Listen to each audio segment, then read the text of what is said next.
Welcome to Paranormal 411, coming to you from an undisclosed location deep within the Appalachian Mountains, with your hosts David Reagan and Jason Scott, bringing you the unknown.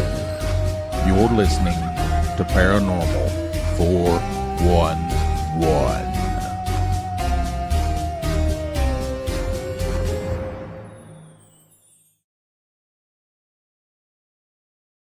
Hey, there we are. All right, look at that. We're back again. Huh? Yes, welcome everybody to Paranormal 411. Welcome. I want to thank you for joining us. Absolutely. Of course, we're your hosts, Jason and David. We got a great show lined up for you tonight. We do. We do. No, we didn't even ask her. I forgot Yeah, how to ask her yeah, about how she to pronounces that pronounce her last name. last name. If I messed it up, you can correct me. She will correct us. We have Wendy Ward Armes, I think. I know we have her, but I don't know if that's how you spell her. Say her last name. She's laughing. She's going to be talking about the spiritual realm. Yeah, this Right is going to be a good show. Remember, we are live on Spreaker. We're also on Facebook and YouTube live right now. If you're looking to find us, you can do that at paranormal411.org. You can find us at Paranormal411 on Facebook, YouTube, and Twitter. I need to change that because it's actually not Twitter anymore, is it? It's X. So on X. We're also on Saturday nights, which is tomorrow, 10 p.m. Eastern Standard Time on WDJY, WDJYFM.com. You could go to WDJYFM.com and listen to us. You could also go to paranormal411.org. And right there's a little link. You can click on it and go to the website. We're also on all of your favorite podcast platforms. Join us. Yes, and also you need to add this to your list. Subspace Radio. I do need it. We are on Subspace Radio, I think Mondays at 7 p.m. to 9. Okay. That's right, they gave us 2 hours. They're doing 2 hours of a show. We also do have a book out. You can find it on Amazon. It's East Tennessee Hauntings and Lore. Great little top table book. And we are working on volume 2. And that one will be no longer in print once that one comes out. So, just to let you know. So, like I said earlier, tonight we got Wendy Ward Armes, hopefully. She's smiling again. She's a gifted individual with an extraordinary ability, the power to see and communicate with spirits. From a young age, she's been able to perceive images of past events, and she possesses a talent for deciphering secrets hidden within photographs and people. That's cool. Wendy's powers extend beyond human connections. She possesses the ability to sense and interact with animal spirits. That's cool. She also finds herself tasked with helping locate missing individuals, even aiding law enforcement in solving cases. Her dreams and visions at times reveal snippets of past events from a first-person perspective. And I'm going to bring her on. Bring her on.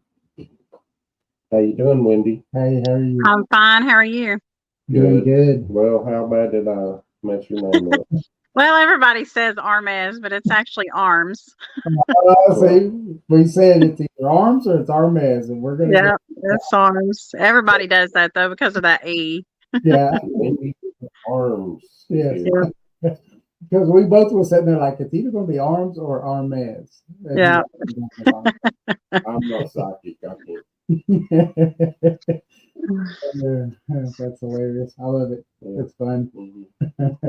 So how are you doing today, Wendy? Good. So doing good. We have a mutual friend that was like, you guys have to get her on. She's awesome. And he actually told me personally, he's like, she's scary awesome. And so I was going to ask you, pretty much the first question of the night was, when did you realize that you had this gift? Because it's a gift. And even when you first get it, you don't believe it's a gift, because trust me, I kind of know you don't feel it's a gift. But so if you want to just take it from there, that'd be cool. Sure. Well, I started seeing things and stuff whenever I was little, probably around 5 or 6 years old. I started, noticing things around me and stuff. And I started having dreams and stuff whenever I was, in elementary school and stuff too.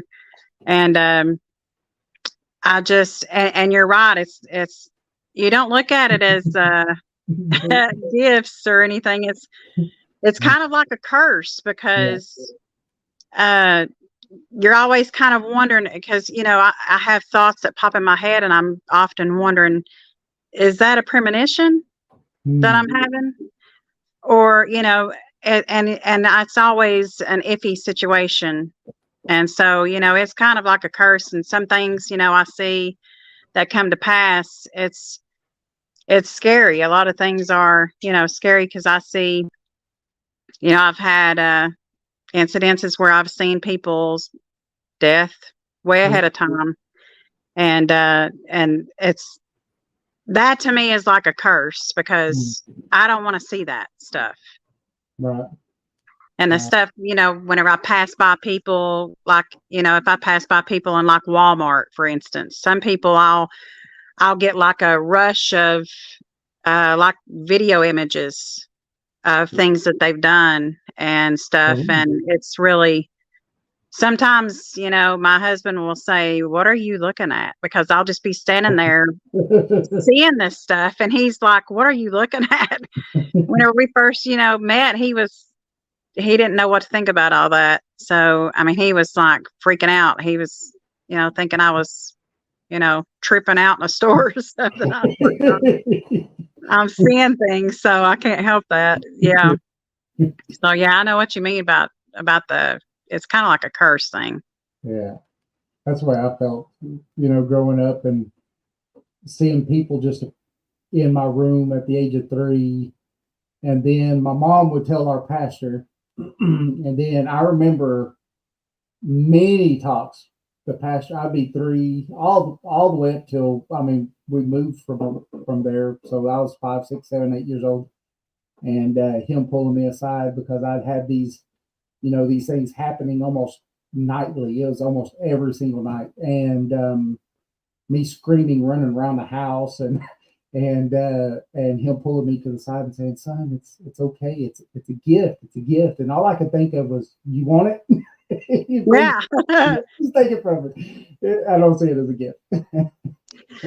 Well, most of my life I was told, that I was condemned to hell. I mean, this is what, because I, obviously I grew up in the Bible Belt and stuff, and people look at me like, I'm, I don't know, I've been called many things in my family, and my family just, they don't like it, that I do this stuff, and I can't help it. It's like I can't turn it off, because believe me, if I could, I would, Right.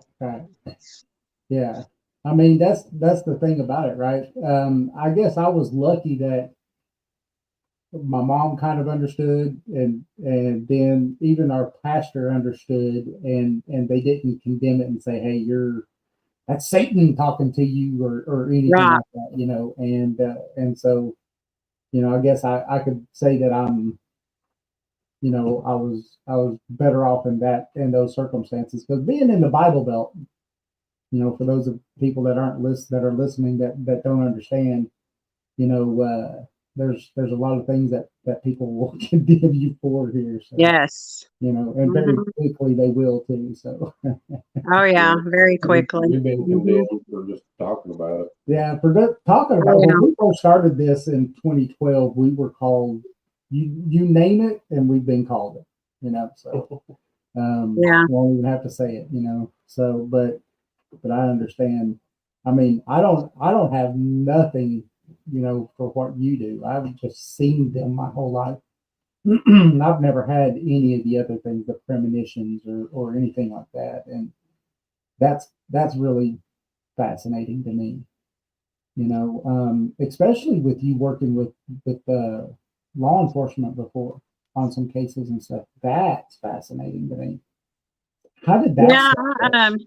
I have, I've had people, a lot of people, even, the federal police actually send me photographs and ask me, what do you see in this person? And I can tell them, not every single time, but just about every time I've been able to tell them, give them clues of what, to look for or whatever. So, and that gift I didn't discover that until later in life. Probably in my 20s, I started realizing that I could actually see that, because I could always see things, but I didn't really know what it was I was seeing. That if I was just, it was all in my head or, whatever, because, I've been, tried, I've had people try to convince me that I'm schizophrenic. And, Mm. I've actually, gone to see medical doctors because of that. And, I've said, you need to hook me up because I need evidence, you know, Yeah. for these people to tell them that I'm not schizophrenic. And, Yeah. they've done the whole thing, the wires on my head, all that stuff. And they're like, there's nothing wrong with you. And I'm like, yeah, well, okay. But I just need that, Yeah. because, for a long time I thought, why do I see this? I don't understand Mhm. why I've been given that. I just didn't understand it for a long time. And then I actually, and I'm not sure if you guys heard about the celebrity part of it, where I've actually No. spoken with celebrities. No. Yeah. The first time I did was in 2007, and I was at work, and I don't know if you guys want me to go ahead and go into this story Yes, or not. ma'am. Absolutely. Okay, so I was at work and I do administrative stuff. I'm an accountant. And so I was online, looking through some stuff, and it popped up on Google that Anna Nicole Smith had collapsed. Well, I never had been a fan of like Anna Nicole Smith. I'm you know, uh, the type of woman that thinks that women should respect themselves and, all this. And I didn't like, the things that she did, exploiting herself and stuff like that. So I didn't have anything for her. So I was just like, whatever, whatever. I don't care about her. And then a little while later, it popped up that she had died. And I was like, okay, whatever.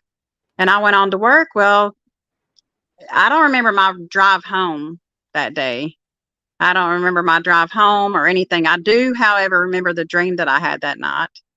And it was a dream. My house is kind of setting up on a hill, and I'm looking down into the roofs of everybody else's houses and in their yards and stuff. And in the dream, I looked out my bedroom window and I saw her laying in this bed, and she was, this brass bed, and she had this blanket all the way up to her chin, and she was like crying and sobbing, and she had this great big old red bow in her hair, and she turned around to me and she was just crying and crying and said, "Look what he's done to us." And I said, "What are you talking about, and why are you talking to me?" And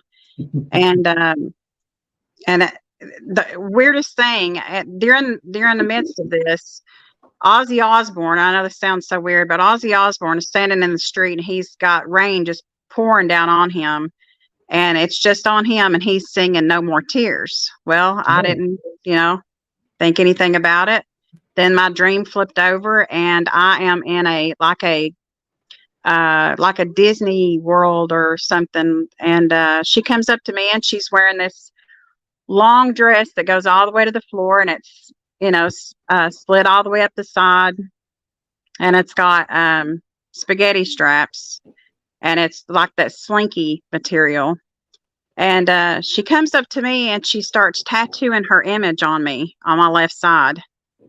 And I'm pushing her off of me, saying, "What are you doing? Get off of me." And she just kept tattooing her image like a tattoo all the way down my body, all the way down my feet. And then for like the next 3 years, everything in my life became Anna Nicole Smith. And I mean, it just came out everywhere. My house became pink, and I never really was a big Pink fan. And I mean, just Marilyn Monroe everywhere, and I just couldn't understand exactly what was going on. And I mean, I could hear her all the time, just telling me I need to speak with this person or this person or this person. And I'm like, I don't know who these people are. I don't know who these people are. So she ended up leading me to some of her friends and relatives. And this one guy that I spoke with, he's a really good friend of hers. He's also a designer of hers. And I have not gotten permission from him to speak about him. So I'll change his first name for privacy reasons. Right. But I had emailed him. She told me to email him. And so I did, and I wasn't expecting him to email me back or anything, but he did. He emailed me back, and he said, "I need to talk to you. I want to talk to you. You're giving me some information," because all I did was email him and tell him some things that she was telling to me. And the crazy thing is they can tell me things, and I don't know what they're talking about. I had no clue of what they were talking about until I spoke with the other person, and then that other person knew what they were talking about, so they could, connect that. And so I, got to talking to him, and I was confirming some things for him, like, for instance, he said, I need you to tell me something. And I said, okay. I said, she keeps showing me like this, like I'm standing in the doorway of a house, and I walk in the doorway, and to your right, there's some black furniture. It looks like the 70s type furniture, but it's leather, and it's got those wooden legs on the bottom of it, and it's kind of square looking. And there's a couch and a chair and another chair. But if you look to the left, there's like a bar that you would eat at. And on the couch, there was this photo album. It was like lacy looking, and it was opened up. And she just kept telling me to tell him, look. I keep wanting to say his name. Look, Freddie, my hair is in braids. My hair is in braids. And so he kept saying, I don't know what you're talking about. I really don't know what you're talking about. And so I kept describing, the house and stuff. And then all of a sudden, whenever he was on the phone with me, he goes, "Oh my God, I can't believe he said, right now you're freaking me out." And I said, "Why? What is it?" And he said, I've got this big picture on my wall of Anna, and it's a big, huge picture, and it's been autographed to me. And on the outside of it, there is a Polaroid that she took, and it's of her. She's standing in that living room. You can see the couch and everything in the background, and it's got the photo album on the couch, and she's standing there, and her hair is in cornrow braids. So it really freaked him out, and it freaked me out because I had never done that before. I was like, okay, so this is a real thing, because I'd seen them all my life, and really just kind of ignored them, but this was something on a new level. So he kept, he was asking me, tell me something else. And I said, well, she's showing me this big yellow platter, and she's holding it. It's got like a chocolate cake on it. And I said, I said, it's her and three other women, and you're standing in like a kitchen. And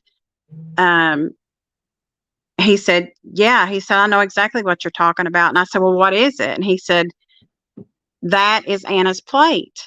And I said, well, you're going to have to elaborate. And he said, well, that Anna had a birthday party for me, and that's my mother and my two sisters and Anna. And she baked this cake for me and put it on this big yellow platter. And he said, now my mom has it on the table and nobody's allowed to touch it. She said, that's Anna's plate. Nobody's allowed to ever touch it. Wow. So we communicated back and forth for a long time. And I actually communicated with other friends of hers and stuff. This one guy, he actually was in prison for stalking her, and but she had a message that she wanted me to give him, and his name is Mark Hatton, and he actually died like last year. I think he got shot, but she wanted me to tell him a message too, and he wanted me to come out there, and he sent me his book, it's autographed to me, and all this with pictures of her in it. And she's got other friends, Patrick and Paul, I think is their names, and they've sent me books with, autographed books and stuff. And but it didn't stop there. She actually became like a friend. It was really weird. She just kind of hung out and just became like a friend to me. And but then after her, it was like it opened up something, like a portal or something. And so all of these I didn't know they were celebrities at the time, because I'm more of a movie buff than I am like a music buff. And so the guy that I was with then, he was more like a music buff. And so I would say these names, like Muddy Waters. I had no idea who Muddy Waters was. And I said, I keep hearing Muddy Waters. And I thought, is that a premonition telling me that, because if I do see muddy water, I dream about it. Whoever I'm dreaming about that's around the muddy water, that means trouble for them. So I didn't know if that's what that meant. And so he was like, no, that's a blues singer. And I said, what? And he said, yeah, it's a blues singer. And I said, oh, I don't know who these people are. But he kept telling me that his friend, Etta James, was going to die. And he wanted me to, give her a message for her, give her a message for him. And I was like, well, okay, I don't know who this is. So I just started keeping a journal. And so I would write their names down and whatever they were. It was like they were lining up waiting to speak to me. Well, I'd written down the date of her death, because I didn't try to reach out to her or anything. And I just thought I was crazy at the time, But I did write down the date he told me that her death was. And sure enough, she died on that day. And I had no idea she was a singer either. Wow. And then there was other ones, came through. Patrick Swayze, he came through.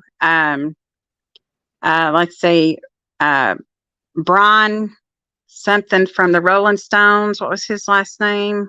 I'm horrible with names. Me too.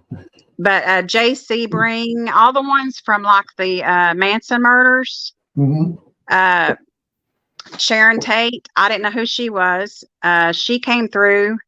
Jay Sebring, actually all of them together, I learned that each one of them had a link to the other. Somehow they were linked to the other. It was really weird. But now the last one that I actually spoke to, I mean, there was a long list. Actually, I reached out to John Travolta too. His son Jet came through to me and wanted me to contact John Travolta. So I did. I didn't hear back from him. But Jim Morrison was the last one that I allowed, to come through. And me and I don't know if you know who Jim Morrison is. Oh, yeah, the Doors. Yeah, the Doors. He really surprised me because, I grew up listening to the Doors, but I didn't really know him for anything. I just thought he was some kind of sloppy drunk. But come to find out, he was very, very highly intelligent. Yeah. And he taught me a lot of things. He hung around me all the time, and we, I mean, it was just amazing. He was a really good friend. And he taught me to go through and erase anything that I'd been taught about anything and relearn it for myself, and that I would get more out of it. And I actually did that with the Bible because, I'd been scrutinized my whole life. I actually went back through and relearned it all, and took out all the bad stuff that I had been, convinced of. But Jim, he was just so smart, and I was just really impressed with him, and he became a really good friend. And he would hang out at my house, and my ex, he had a little granddaughter, and she would come up and she would spend the night with us. And she actually would see him around the house. She was like 2, and she would call him Jim Jim. She'd say, "There's Jim Jim, Jim Jim." And I'm like, "Yeah, there's Jim Jim." But my ex thought I was crazy. And one day he found out that I wasn't, because he was angry at me for something, and he came through the living room toward me, was going to grab me, and something tripped him in the living room and picked him up and put him up against the wall, and his feet was like 6 inches from the floor. Wow. And he was like, "What was that?" I said, "I told you, leave me alone." I said, "That's Jim, leave me alone." And he just did not believe me. Well, I kept having issues with that. So one day I was ticked off, and I went down into my carport, and at that time I was paying on a car, and I couldn't afford to leave him. I was like, stuck. And I said, "You know what?" I said, "All you spirits, I'm always helping y'all out. Why don't you help me out for once?" And it was crazy. Right after I said that, like 10 seconds later, the skies just went completely black. All around, it was just black everywhere. And all those tornadoes and stuff ripped through the South. And, like all the southern states, Tennessee here, and all those winds came through, and it ripped up a bunch of stuff around my house. Well, in about a month, I had enough money from the insurance to fix everything and pay off my car, just like I asked them to do. Wow. And so I was like, that is amazing. That is amazing. So I was at work one day, and I kept having this premonition.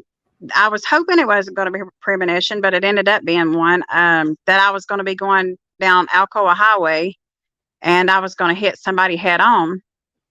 And I kept telling my mom that, because actually the guy, let me back up a little bit, Anna's friend actually wanted me to come out to California and actually be like a psychic to the stars or something. So I was planning on doing that. I was going to take my youngest son, and I was going to go out there. My mom was like, you're dealing with Satan. That's what that is. Don't you realize that's the devil and all this? And I was like, "But you don't understand, Mom." I said, I've tried, every way I know to figure out what this is that I have and why I have it, and nothing is working. So I'm just going to go with it, Mm-hmm. So, I was going to do that. And so one day I was, at work, and I was cussing. I used to cuss like a sailor, and I was on the phone, cussing my insurance company over something. I can't remember what it was, but this woman came up behind me, and she tapped me on the shoulder, and she handed me this little glass angel with 4 little bells hanging from it. And she said, "God told me to give you this." And I said, "Oh, okay." Well, she used to walk around the office all the time, and she'd say, "Shalom" to everybody. I didn't know what that meant. And I was like, "Okay. Hi, how are you?" I was like, okay, something's wrong with her. So I'm sitting there, and I'm holding the bells and stuff. She said, "I had that hanging from my rearview mirror in my car." And I said, "Oh, okay, that's cool." So I went home, and I had found some new stuff that I had never heard Jim sing before. And so I burned it down on disc, and I was like, tomorrow I'm just gonna chill. I've had a rough week. I'm gonna drive to work. I'm gonna listen to Jim, and I'm gonna have a good day. Well, on my way to work, or that night, I was like, well, I probably need to. Something told me to put that angel in my car, so I did. I hung it from the rearview mirror, and the next day, I'm going, down Alcoa Highway, and I'm talking to Jim. Jim's riding with me. He's always around me, and I said, you know what, Jim? I said, you are the best friend anybody could ever have. I said, you are just awesome. I said, you are so generous. And he was in life. He was very generous. He gave away everything that he ever had. And so I was like, I said, I've always prayed to God, for him to help me with things. And I said, and he never has really helped me with things. He's not answered any of my prayers or anything. So I don't think I'm going to do that anymore. I said, I think I'm just going to do what I did before. And I said, I think that you guys can help me out. You spirits can help me out. I said, I'm not going to pray to God anymore. And as soon as I said that, I felt God reach down to my stomach and he jerked me up. It felt like he jerked my stomach out. And he said, God told me, I felt this in my spirit. He said, I did not give you those gifts for that. And like 15 seconds later, I was in a 5-car pileup on Alcoa Highway. There was, big trucks and stuff coming up and hitting me, doing like 75. And I was inside the car, and I was driving a little Hyundai Elantra. And, I'd already hit all these cars up in front of me, and they just kept hitting me in the rear. And all along, I'm sitting in the car, and the car gets really, really bright inside. And I'm thinking, that's going to catch on fire or something, something electrical. And so I'm sitting there, and the only thing I can say is, oh, Jesus, oh, Jesus, oh, Jesus, like that. And it was like everything outside the windows. It was morning, the sun was up, but I couldn't see outside the windows. The windows were just black, like somebody had put a really dark tint on them. And I just kept hitting, they just kept hitting me. And I felt like I was in a bubble, though. It was weird because I knew inside myself that I was not going to get hurt, seriously hurt. So I get out of the car and I look, and not one airbag. I had 6 airbags in the car, not one deployed. And not one window broke in my car. So that's crazy. Yeah, it was really interesting. I get out and everybody's like, man, look at your car. It looks like a bubble. And I'm like, yeah, I know. Well, don't it? I said, it looks like a bubble from where I've been hitting from both sides, but it didn't break a window. Well, I was like, okay. So I need to know exactly what this is about then, because I've never heard God actually come down and speak to me like that before. And so, I got, like 3 or 4 days later, I was at home and I was standing in my bathroom and I was like, God, you need to tell me, what is this then? If this is a gift, what is it? What am I supposed to use it for? Because I've been condemned my whole life and I need to know, right? I need to know. So that bright light that was in my car lit up my bathroom. And I could see my shadow underneath myself. It was really weird. It was like somebody just turned on a bright light and I could see my shadow and everything on the floor. And my ex was in the living room, and I was like, you need to show me, God, what is this for? And then my ex was screaming in the living room, and he was cussing, and I was like, what is your problem? And I came in and he had the remote and he was trying to flip the channel, and it was on CBN. It's the Christian Broadcasting Network or whatever. And he was not a Christian at all or anything near that. And he was like, I can't get it to change channels. I can't get it to change channels. And I said, well, okay, well, just chill out a second. So I grabbed the remote and I looked up, and across the bottom of the screen, there was this scroll going across the bottom of the screen. And it says, I have given you these gifts to edify the body of Christ. And I was like, okay, what does that mean? I don't understand that either. So, I mean, I've been on a journey. I started, that's, why I mentioned the Bible, because, Jim taught me to, and the people kind of cringe whenever I say that, but Jim's the one that taught me to reread the Bible and get out of it what, I needed out of it. Mhm. And, then I saw that, that we are supposed to have, some of us will have these gifts, that it even mentions it in the Bible, that Mhm. some of us will prophesy and dream dreams and see visions and all this stuff, and I went back to my family and I was like, look, why didn't you show me this? Why didn't you tell me this all these years? You've been, persecuting me, and here I am. I can't turn that off. Mhm. But, I mean, so I've been on a journey ever since. But I mean, as far as like, speaking to them, I don't do that anymore because of that, but I still see them. I still see them. They still, I mean, like Anna, she's still around. And another one that's really big that aggravates me to death is Kurt Cobain. He Really? aggravates me to death to this day. He does. And it's because he says he was murdered and he wants it. I believe he was. And he showed me what happened. Was it his And wife? I told Was it his wife? yeah, it wasn't her that did it with her own hands, Mhm. but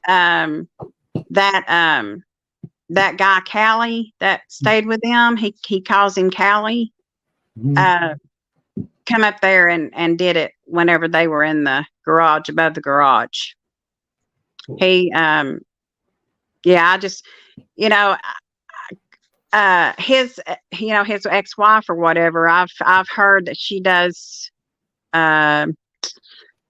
some things to people. So I've been told by, Mhm. a federal officer that I need to not speak too much because they had, been investigating some things. But Mhm. yeah, I see that plain as day, and I wanted so badly because he always comes up to me and he wants me to talk to his daughter for him. And, that's usually what they want. They want me to talk to the loved ones or whatever. Like Jim, he wanted me to talk to Ray Manzarek before he died. And I did. I talked to Ray, and I told him, that Jim told me to tell him that, it wasn't exactly what they thought. After after death, he didn't see it the way that they saw it, and that it was going to be okay. And then it kind of, tripped me out again, whenever Ray died, because it was not long before he died that I reached out to him and I was talking to him about that. And I reached out also to um, what's his name, the drummer.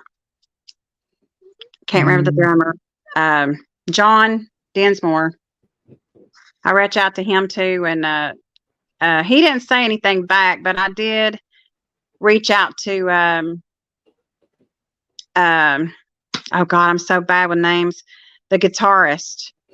And recently, because, I told him that I had an interesting story, and I follow him on Facebook and stuff. And I told him I had an interesting story that I wanted to tell him. And so they were interested, and then they messaged me, and whenever I told them, a little bit about it, I think they thought I was crazy. So they didn't message back. And I'm like, well, okay, that's no biggie for me, because, people are very skeptical, and I don't blame them. Yep. If you've not seen the things that I've seen, or, whatever, Mhm. you're going to be skeptical. But But now I didn't hardly tell anybody for a long, long time. it's, yeah, A because you're long, afraid what long, you're long, going to long say. time. Yeah. Because It's like, I'm even skeptical about not only what I see, but then when I hear sometimes people will talk about it, and I'm sitting back going, it just sounds so sketchy, right? It's like, is yeah. that the way I would sound if I'm sitting here saying these exact Yeah. things this person's saying? So then for years and years and years, I never said, I was nothing. Yeah. Yeah. Because you don't want to say, because people look at you like you're a freak. You don't, it's, and my ex, he was the one that would tell me all the time, you're schizophrenic. And then, I was like, maybe I am. Maybe that's what's my problem is. Maybe that's going to fix me. Maybe they can give me some kind of magic drug and I won't do it anymore. Yeah. So, but I proved him wrong on several occasions. Like one time, we were his coworker, the dispatch for where he worked, didn't show up for work one day, and my ex was actually the emergency contact for him because he didn't have really any family here. And he went in and he found him dead on the couch. Well, we were given the responsibility of going in and cleaning out his house and stuff. So we were over there and we were trying to pack up as much as we can and, get rid of it or whatever. And, but I came up to the trailer one day and I was coming in the door, and like whenever you go in the trailer, to the left was the living room, then you go through the kitchen and then there's a bedroom in the back, and that was his brother Richard's. His brother died like a year prior to that. And so to the right, you go down the hall, and the first room to the left is like a little office area, and then you go straight ahead and it's the bathroom, and then there was Bob's room, and that was his name was Bob. And I come up to the door and my ex was, already there. And I thought that I heard him to the right. I was like, hey, you got your, I hear you in here. And then he yelled at me and he said, yeah, I'm back here. And he was to the left, which I heard boxes and stuff to the right. And I was like, well, that was weird. So I went in there and I said, I said, what was that I heard in the other room? And he said, oh, I don't know. I wasn't down there. I've been down here in Richard's room doing all this stuff. And I was like, okay. So I went back down that way and I walked into the office where I heard those boxes and stuff. And there stood Bob. And Bob this was the first time I'd ever seen anybody that looked like water. His spirit looked like water. It was the shape, of him and stuff. He was, not too tall, and it was him. It was weird. And another thing I can say is whenever I'm around people in life, whenever they're living, their spirit puts off a certain feeling to me, and it's specific to them. It's kind of like a fingerprint. And so whenever they pass away, I still feel that same feeling that I felt whenever they were alive. And I don't know if it's their aura or whatever people call it. I don't know. But I know that's them after they die because it's the same feeling. It's their spirit that I'm feeling, I guess. So Bob was standing there and I was like, okay, Bob, what do you want? What are you trying to show me? And he pointed up to the top of the closet and I was like, okay, I don't know about this. I'm going to turn around and walk off. So I did. I turned around and I walked off, and next thing I know, I hear these boxes falling.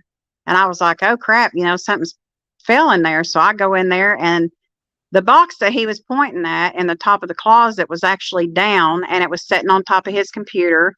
And there was a photo album that was out on top of the box, and it opened up to this woman's picture, and it was her military stuff, and come to find out it was his sister. So I contacted her through the military and got her to come down and take care of all of his belongings and stuff. Well, that was the first one. It kind of looked like, have you ever seen the movie? I'm sure you may have, Terminator. Oh yeah. Not Terminator, but Predator.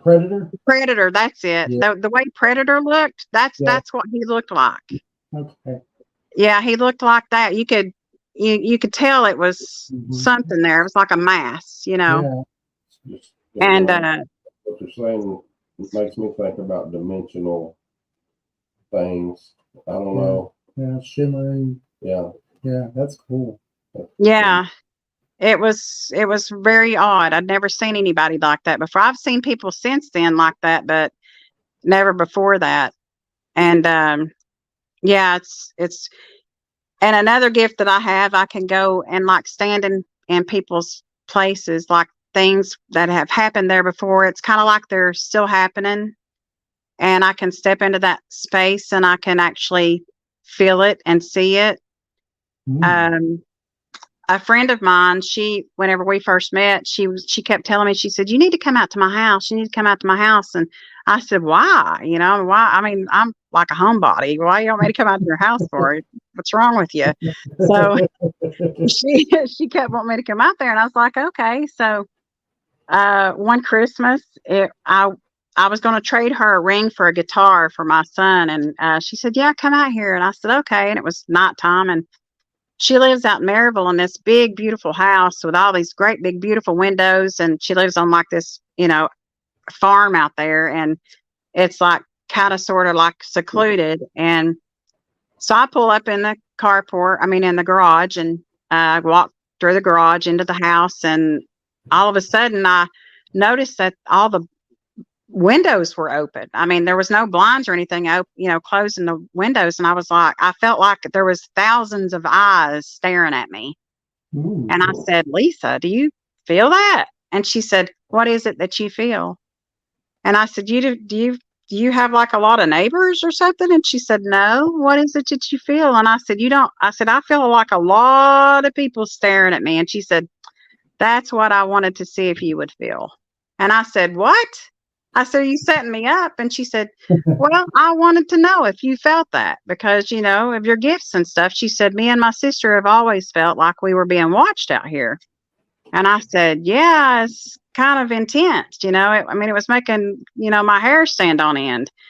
And so we went and we sat down on the couch. She had like two couches that faced each other. And the way I was facing her, but I could see like this sunroom she had. And in the window, it had these great big windows that circled around like a bay window. And I was like, "What is that man doing standing in that window right there?" And she said, "What are you talking about?" And I said, "That old man, there's an old, Indian man standing in the window, and he's got long white hair. It's all straight. And he's just peeking it around the window like this, at me." And she said, "There's nobody there." And I said, "Yeah, there is. Come over here and I'll show you." So she said, "You need to go over there and look down. And then you can tell me if there's a man standing there or not." And I said, "Okay." So I went and looked down, and she flipped the lights on, and it was like a 40-foot drop. And I was like, "Oh, okay." So I see now, because I can't tell sometimes if they're a spirit or not Right. because they're so, Real looking. yeah. So, So that's my problem. yeah. And so like 3 months later or something, she was like watching her grandmother. Her grandmother was, ill, and she came to stay with her. And her grandma was, getting aggravated. She said, I'm so sick and tired of seeing him. And Lisa said, "What are you talking about?" And she said, "That old Indian man that keeps going past the door." She said, "He's got long white hair." And she said, "He just keeps coming by the door." And I said, "See, I told you I'm not crazy." I said, "See, she even saw him." So then Lisa wanted me to come back out there and go through this house. Her great great grandfather built this house out there in Maryville, and they call it the house at the end of the 13 curves out there. And it's a big, old, beautiful house. And she said it's haunted. It's supposed to be haunted. And so me and her and a friend of mine, Diane, went out there, and we were looking around in the house. Well, I was taking pictures with my cell phone, just going in the door. And whenever you walk in the door, the spiritual energy in there is so strong that it almost made me nauseous. And there's carvings on the walls. And somebody has went in there and carved like pictures of like a person, and they're pointing toward the kitchen and says, "I'm in here." And so I was like, okay, well, I'm going to, go in there and look. So I go into the kitchen, and there's this indoor cistern in there. And I don't know if everybody, that's listening or whatever would know what that is, but it's an indoor well. Yeah. And I was trying to look down in it because I kept feeling, spiritual energy coming from that well. And me and Diane was trying to look in it. And every time we went over it, we would, get very, very deathly sick. So I just took my phone and I held it over it, and I was just snapping pictures. Well, we went upstairs and there was this carving on the wall. It said, "Please help." And then it said, "I'm sorry" on it. Well, and it had it looked like blood. I don't know what it was exactly. It could have been, something else, but it kind of looked like blood on the wall near it. And so my friend Diane came through, and I've got all the video of this, but I'll explain here in a second. I've got it actually put up, and I won't open it in my house. But in the video itself, whenever she goes by, it hits my phone for some reason, and it goes over, and she says, "Oh, I'm sorry," and it goes over to that wall where it says, "I'm sorry," and it just swings back and forth on it. It was really freaky. Well, we go downstairs, and I'm standing on the porch, and I'm looking in through the screened-in porch at them, and I bring up my phone to take a picture, and there's already a picture there. And it's a picture of something black that you can see the side of the house on the outside, and then you can see a tree that's out from the house. And I said, "Girls, come here and look at this." I said, "Do you see this?" I said, "I don't understand what this black stuff is in between the house and that tree." I said, "Do you see anything?" And they're like looking at the phone, and they're looking at the house and stuff. And they're like, "There's nothing there." And I said, "I know there's nothing there. That's why I'm trying to figure out where this picture came from." So I bring it home and I put it on my laptop, and my oldest son starts going through it, and he's like, "Mom, do you not see this?" And I said, "See what?"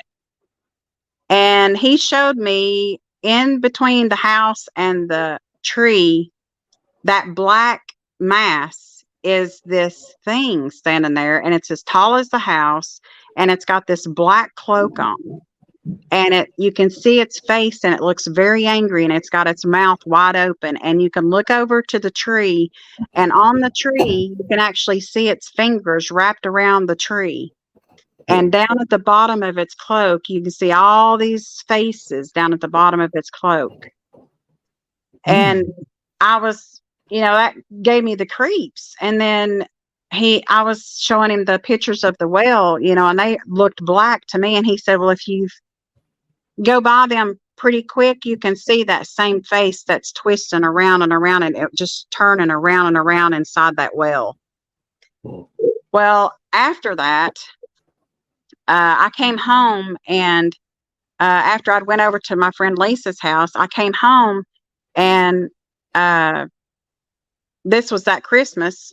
My house was filled with flies. The basement was filled with flies. It was wintertime though. And I could not for the life of me figure out why my basement and stuff was filled with flies. Well, for like the next 6 months, my youngest son was having night terrors of death, and he was depressed, and he said that there was something coming in his room at night, and it was black, and he would get sleep paralysis, and he couldn't, he was like sinking really deep into this deep, deep depression, and I could feel this heaviness all over the house. And usually whenever there's a spirit that's trying to attach itself to me, I'll get terrible neck and back pain and headaches and stuff. It's like they're sitting on me. And so I was, I called my brother, he's a pastor, and I said, "Tim," I said, do you believe that there really is a Satan? This is before, my journey with the Lord. I said, "Do you believe that there is really a Satan?" And he said, "Yeah." He said, "Read the book of Job. He, comes to and fro from, throughout the earth." And I said, "Oh, okay." So I went through my house, and I took sage through my house, and I couldn't get it to leave. So I finally went through my house with the Lord's Prayer, and I burned all those pictures and video down on disc, and I bound them in black cloth, and it finally left. And I've still got that disc bound in black cloth, and I won't open it in my house.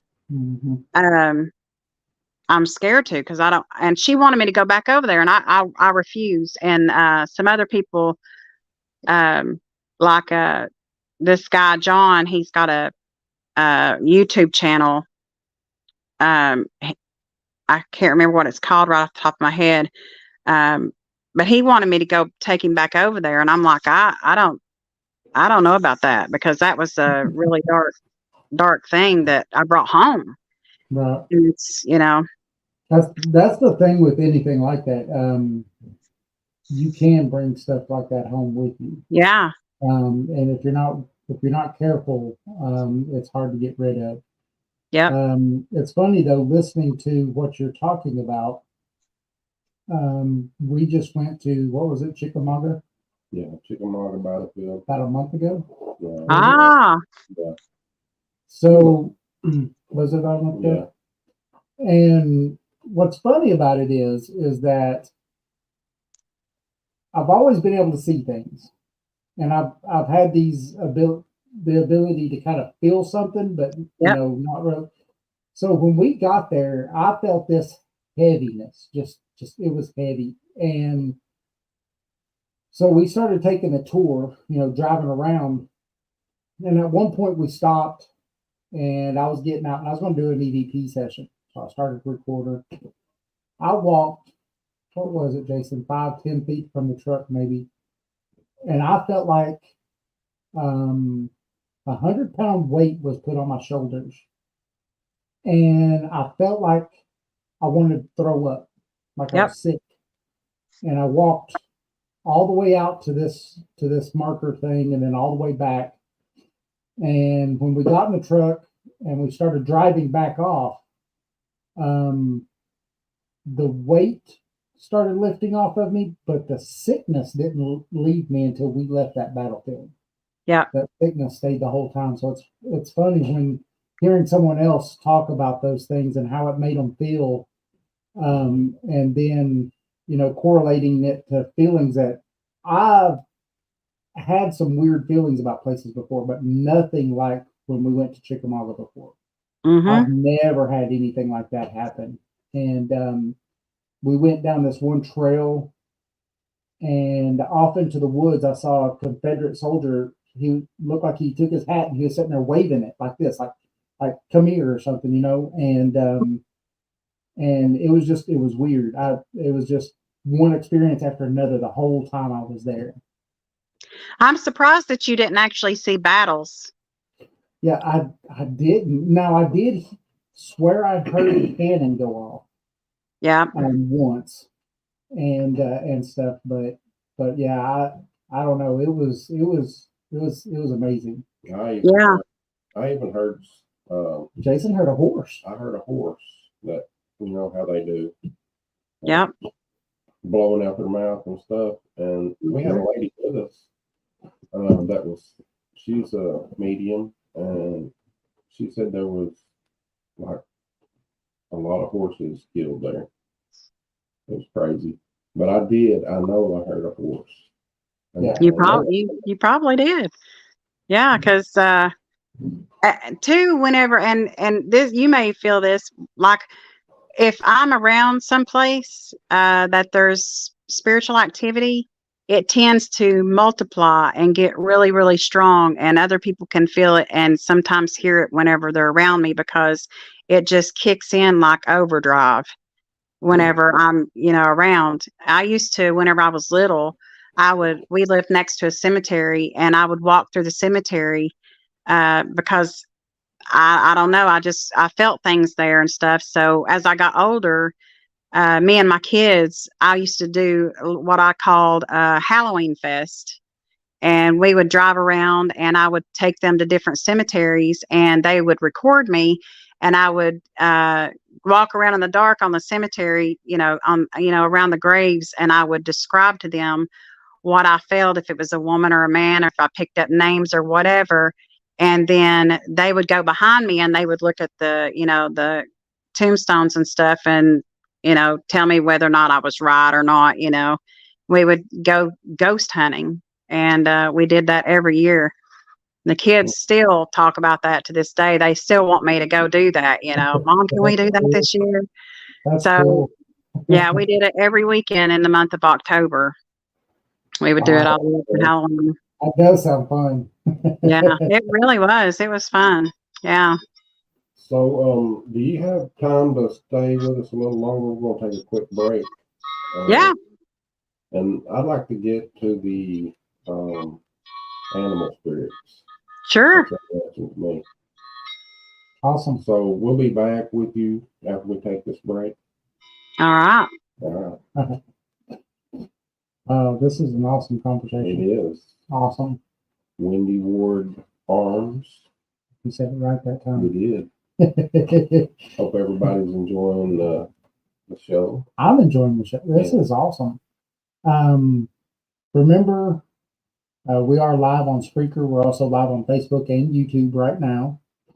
And if you're looking to find us, you can do that at paranormal411.org, paranormal411 on Facebook, YouTube, and Twitter, or X. I'm going to have to remember that. Shows how long I've been on it, right? Also on Saturday nights, 10 p.m. Eastern Standard Time, WDJY-FM. You go to WDJYFM.com and listen to us. Unless you're in the metro Atlanta area, and it's 99.1 FM. And we're also on all of your favorite podcast platforms. Join us. Oh, yeah. Plus, Subspace Radio. We can't forget about that. On Mondays, 7 p.m. 7 p.m., I believe. Something like that. Yeah, 7 to 9. I think so. Yeah. So we'll be back after this 6-minute break. Yes. Hope you enjoy the show, and we'll see you then. Hey, this is Eddie from Legends and Lore Pizzeria in Madisonville, Tennessee. Cool little pizza shop with a paranormal and cryptid theme. Just voted best pizza in Monroe County. Follow us on Facebook at Legends and Lore Pizzeria to get the latest updates and hours, specials, and new menu items. Thanks for listening to the show. You can find us on Facebook and Twitter at Paranormal411. Join us on the website at paranormal411.org. It's free to sign up and become a member. All of our upcoming shows are on the guest and events page. You can also listen to past shows on the website as well. And if you like the show and want to support us, you can do that by becoming a premium member for only $2 a month. Thanks for listening to Paranormal 411. Join. In a world on the edge of oblivion, go to paranormal411.org for all of your paranormal, extraterrestrial, and cryptid needs. This is Jeff Reagan of the band Catalyst. Visit Paranormal 411. Click on our link on the right-hand side to listen to or purchase any of our albums on BandLab.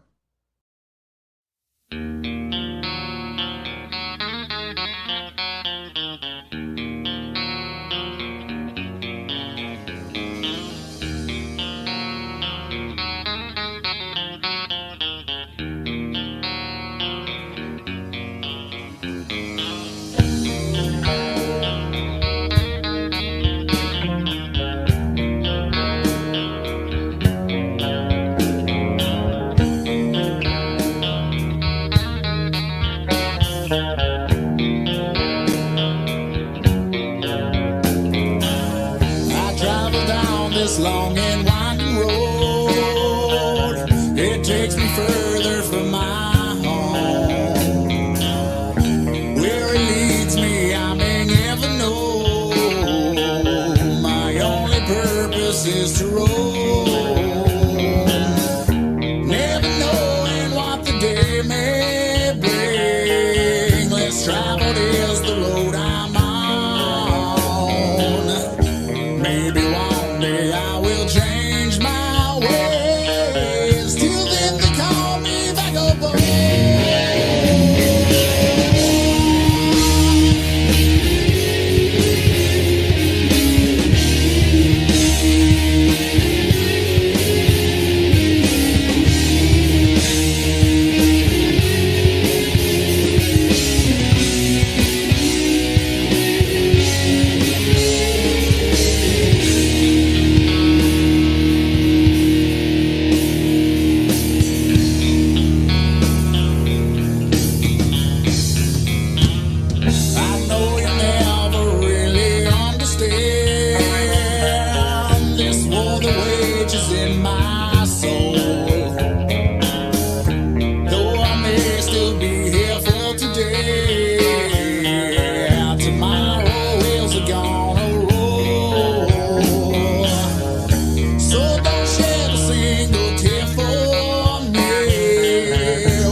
still loving memories. Please know you'll never be alone. To whom it may concern, a fireside still burns, and so these wheels will turn until I see forevermore. To whom it may concern, a fireside still burns, and so these wheels will turn until I see forevermore.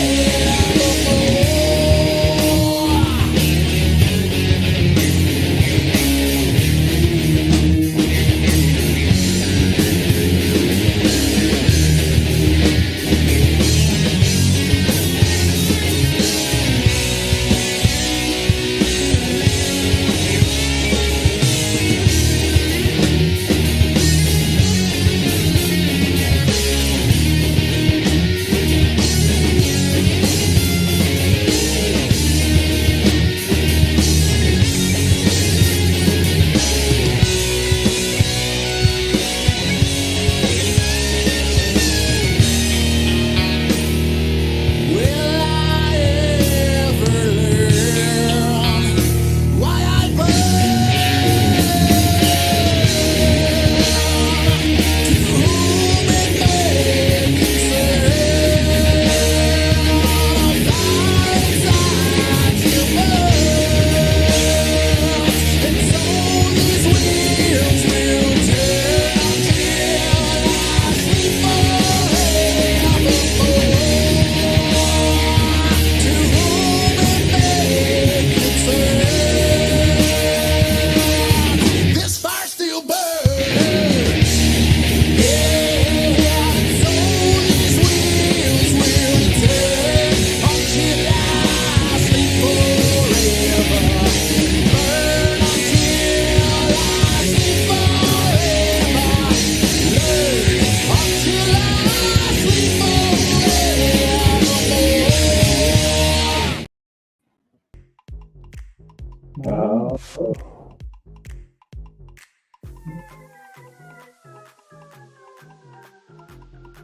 Alright. Oh man, I From just a- love it music. That's a pretty long break, ain't it? It was. Gives you What? long enough time to go, We got to listen to my favorite song from Catalyst, East Tennessee. Yeah, you definitely go check them out. You go to paranormal411.org, and right there on the front page, you can click on their link and go to Band Labs and check out all the music. Got some really good music. Yeah, so we're talking to Wendy Ward Armes. Like a window. Wendy telling us some great stories. Man, these stories are awesome. I'm telling you. I'm gonna bring her back on right now. Let's do Can't wait. it. Get to the pet. I like that song. That was cool. You like it? That's a Yeah. really good friend, Catalyst. Yeah, that was really good. Yeah, They do good. I love that song. Jay, he Good loves one. it so much, he made that as our permanent song that we listen to while we're going to break. That's a good one. So I know you talk about you can feel or hear or see animal spirits. Hmm. Can you give us some times you have? Yeah. Animals have spirits, and it's weird. I can like feel what they feel, and it's kind of weird because I can like communicate with them. It's like a telepathy type thing. Yeah, it's weird. It's like I don't know if Matt told you or not, but I did see a Bigfoot. I did see one. I have had an experience with that. Me and my husband, we go hiking a lot. We were hiking every weekend, and we've been doing that for years. And so I can sense already whenever there's an animal around or whatever. but he took me down in Wartburg down there up on a mountainside, and they were logging, and we were coming down, and I was skeptical, whenever it came to Bigfoot and stuff. And I was playing around. We were coming down the mountain, and he was going really slow in the truck, and I was just, like whooping out the window. And something started, doing it back, and I was like, ha ha. I said, "Did you see that?" I said, "Did you hear that?" And he said, "Yeah, I heard that." And I said, "Somebody is messing with me. Somebody's hiding over the hill here, and they're, whooping back." And I swear I thought it was somebody just like playing with me. And we come on around the bend, and there's a flipping Bigfoot standing there behind the tree, and he's black as soot. But I could see his eyes and stuff, and I could see like the skin around his eyes, and you could see the fur and stuff. But he was like hiding behind the tree. He was kind of peeking around it, and had his hand on the front of the tree. But it was like I knew that I knew his spirit. And it was like he was telling me, he was just like checking me out. He wasn't, going to hurt me or anything. It was really strange because I had my, phone in my lap, and I could not lift. I couldn't even take my eyes off of it. Cool. I kept saying, "Am I really seeing what I'm seeing?" I just kept seeing it. And my husband was like, "What are you talking about?" And he just kept driving, and I was like, "Is that really what I'm seeing?" Because I was just shocked, I really, I've seen a lot of things, but I had never seen something like that. And the spirit, it had a spirit. I don't know if it's like, it's kind of weird because, I can feel animal spirits and I see them, but it's kind of like the two are combined.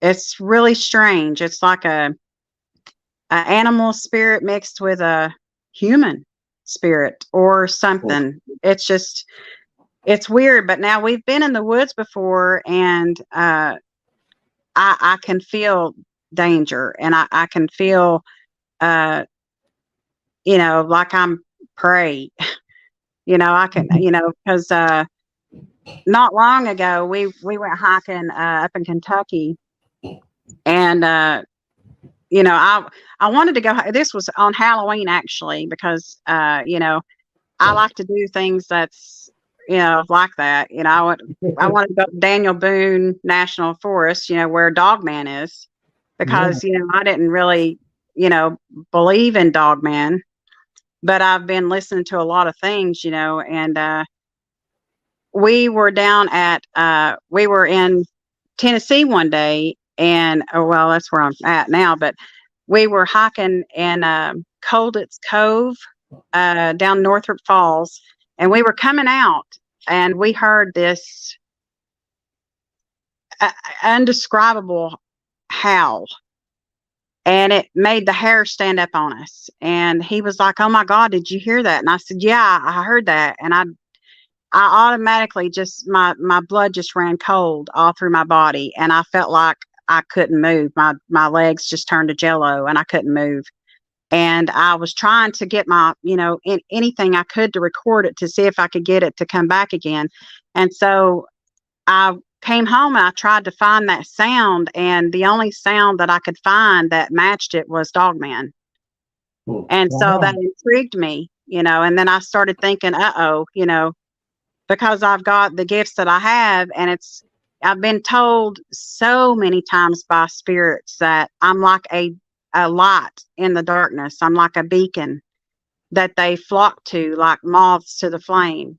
Mm-hmm. And I wonder if that doesn't bring out other things, So whenever my husband, he didn't really believe in all this stuff until he met me, and now he's a true firm believer because he's seen so many things. And so here we are, in Daniel Boone National Forest on Halloween, and we've got the harvest moon up there, and I'm like, let's go hiking. So we were going up through there, and we were coming back, and I kept feeling something, like walking beside us, and he heard it. He's an avid hunter, so he was, stopping. He was like, "Just stop, don't move."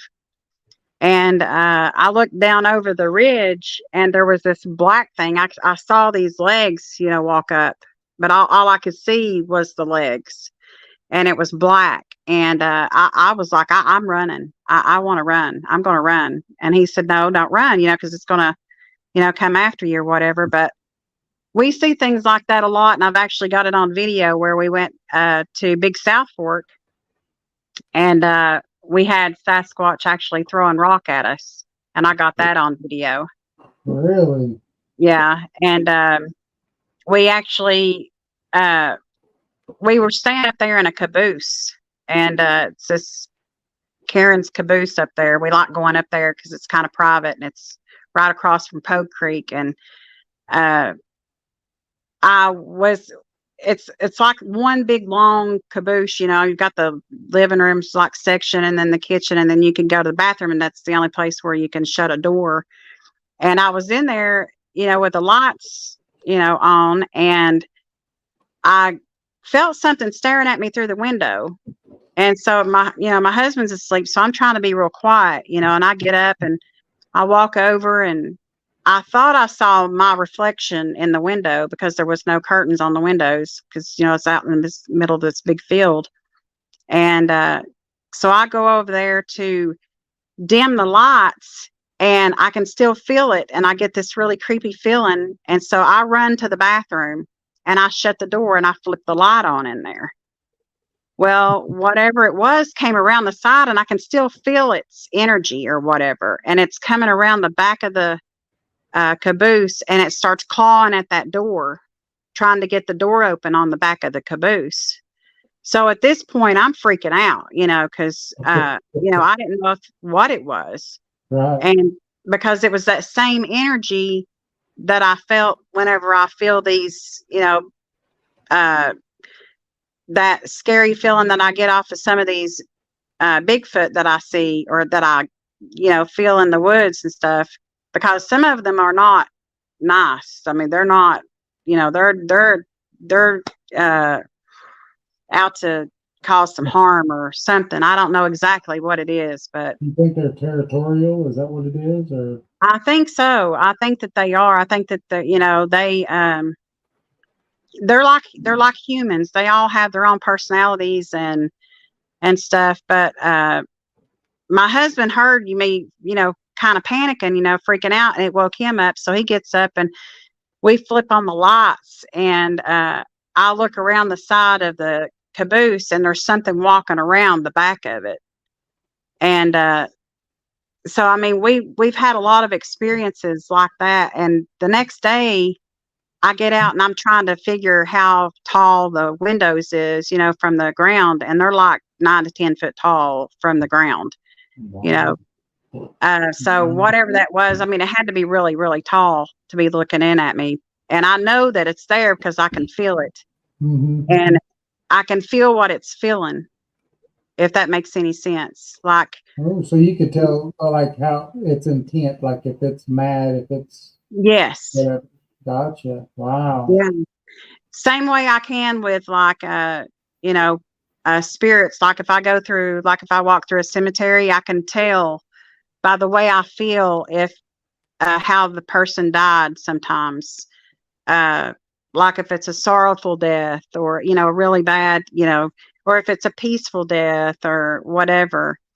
Me and my husband, we were walking around this one cemetery up here near the house. It's a big, huge cemetery. And we used to go up there and walk. And I kept going by this one grave, and I could feel such sorrow and loss coming from it. And, I don't know anybody over there. So I kept feeling it being drawn to, I kept drawing me to it. So I walked over there to it and read the tombstone, and it was a young man. He was only like 18 years old. And I came home and looked up that the name, and it, brought up that he was actually killed in a car accident. He was, he liked, like sports cars and stuff like that. So all these people would get over there, and they will burn out in front of his grave right there. And there's all kinds of black marks right there. And he was begging me. And this was just like last year. He was begging me to stay.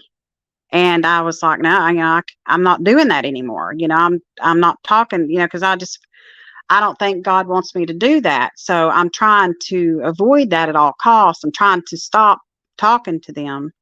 But he was begging me. And I walked off. I walked around the curve, and here his parents pulled up.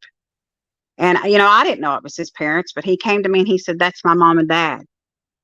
Please come over here and talk to them for me. Please tell them. And I feel so bad because I feel what they're feeling. And I feel really bad. I know what it would be like, for me if my kid, so I try to put myself in that situation. But yeah, it's really weird. I do feel a lot of things. I feel even off of living people, I feel I have a empath or something. I don't know. I don't know exactly what you call all the things that go on inside me. I don't know. But yeah, animals have emotions and feelings, and I see their spirits walk around too.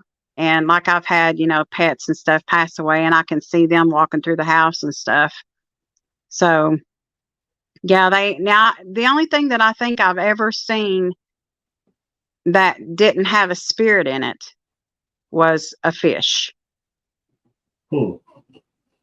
I've not seen a spirit in a fish yet. So that's about the only thing that I've not seen one in. That's interesting. Yeah, because all other things have spirits in them.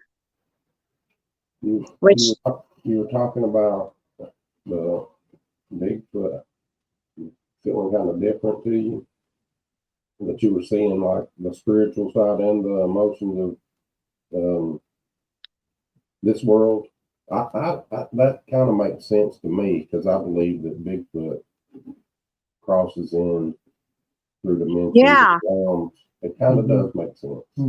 Yeah, and I agree. I think there's something to that. I think that those structures that they build, I think that those are portals. Oh, okay. Yeah, and like where they make those, because in a lot of places they'll make X's, and they'll make it looks like an A. I don't know why, but we've got a lot of those, and I think those are like directional things, showing like where they maneuver or whatever. Wow. Okay. And Scott Carpenter, he would say that they were like Nephilim. And that is, I've thought of that too, because that would explain a lot of why they have that weird spirit, like it's a animal, but it's not.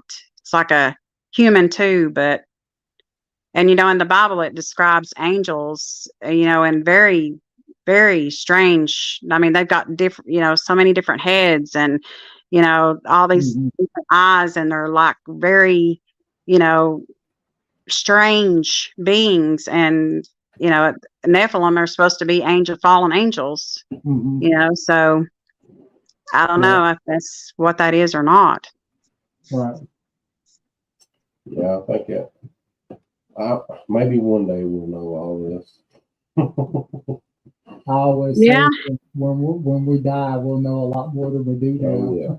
I've always wondered that, if we would know everything whenever we die. And all these spirits that I've talked to and stuff, they don't really know everything, so I'm wondering, and two, I've wondered too, is that really the person that I'm speaking to, or is that like, a demon pretending to be that person, or, I'm Mhm. always questioning everything because there's so many different things, and people don't realize too that every single day, no matter where you are walking through the spiritual realm. It is Mhm. around you at all times, and Yep. it's very active all times. Yep. And it's like things that happen in the past are like fingerprints, and they just play over and over and over, you Yep. know, in different places. And it's just, it's a lot. Yep. Yep. It's a lot more than I could ever imagine, I guess. It's just, Right. it's a lot to it. Right. And you're talking about like a residual haunting, or a residual, you know, entities or whatever, things that are just there, but it's like a movie plan. Like you said, it's like a fingerprint, right? It's just Yeah. doing what it's doing, oblivious to anything else or whatever else is going on. And Right.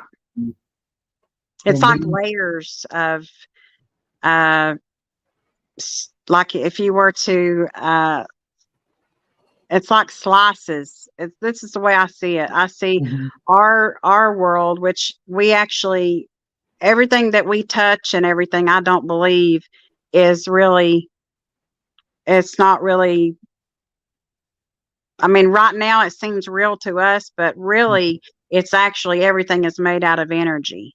mhm, And it's like slices, like we're in this section, and then we go over, and then the spirit, there's another dimension here, and then mhm, another dimension here. And uh like, for instance, my cousin, Dee Dee, that's her nickname, she's written a book about this murder that happened in Oliver Springs, Tennessee, and it's the Richardson sisters.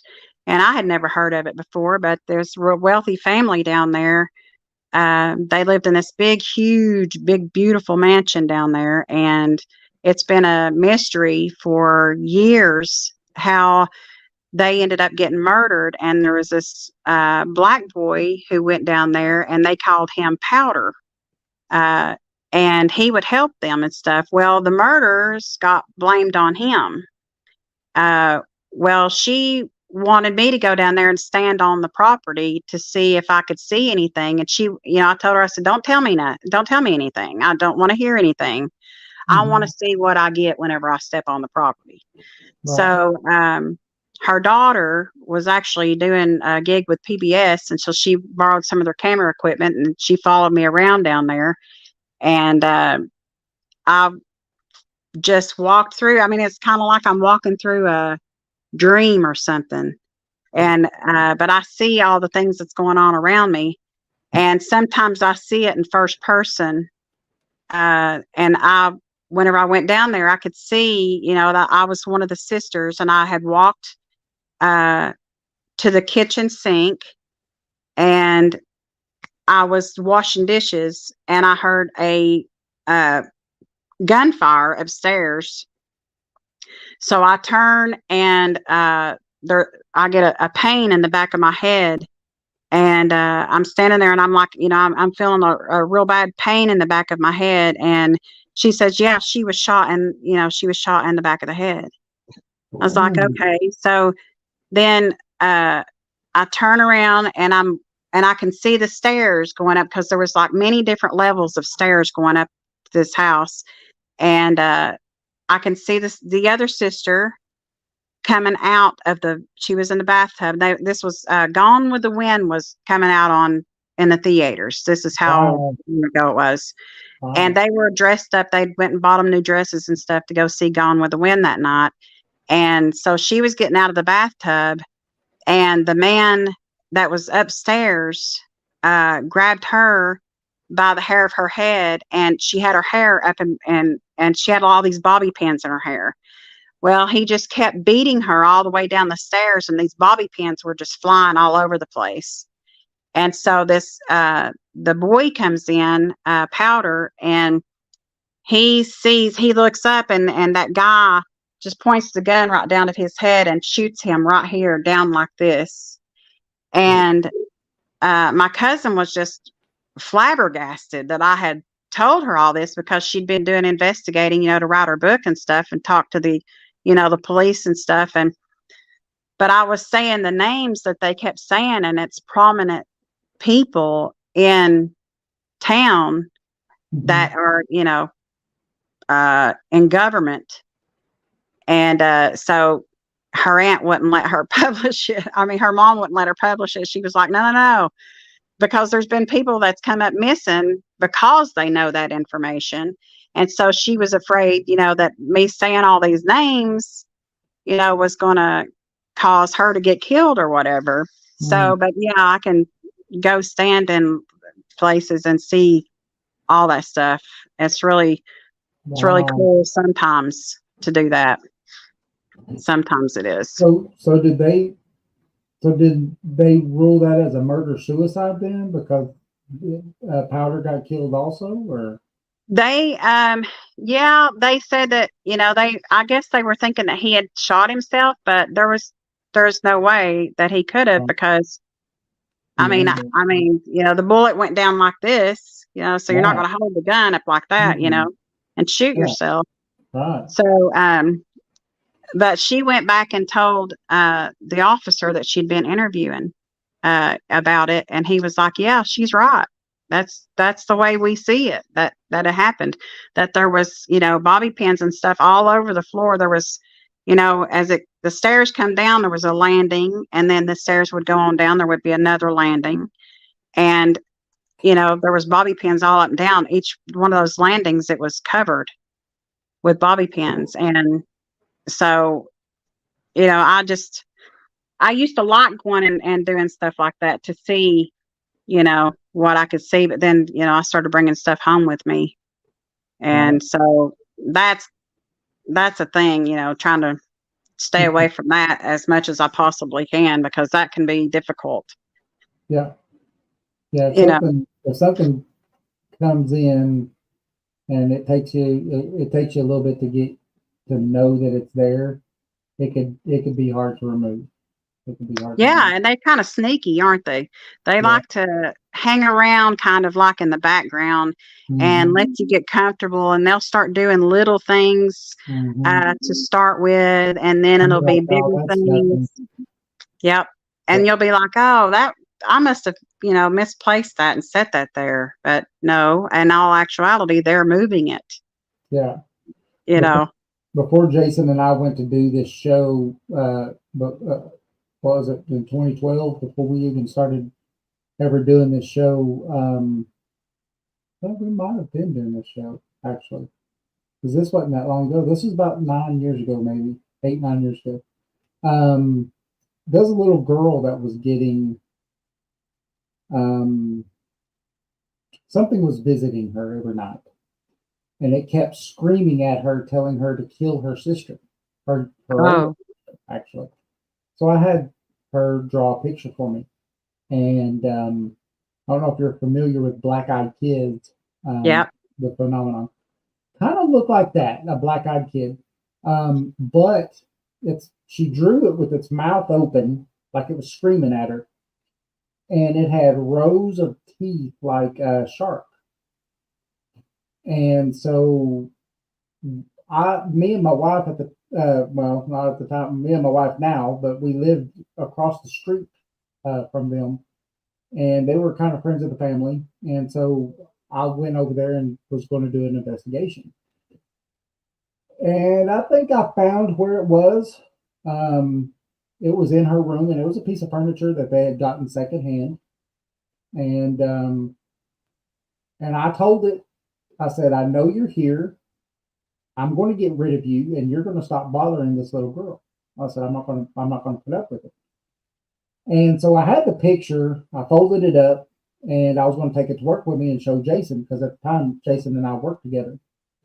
And I set it on top of the microwave because my wife didn't want nothing to do with that picture. She saw that picture and it freaked her out. And so I went, got ready for work, came back out to get the picture. The picture was gone.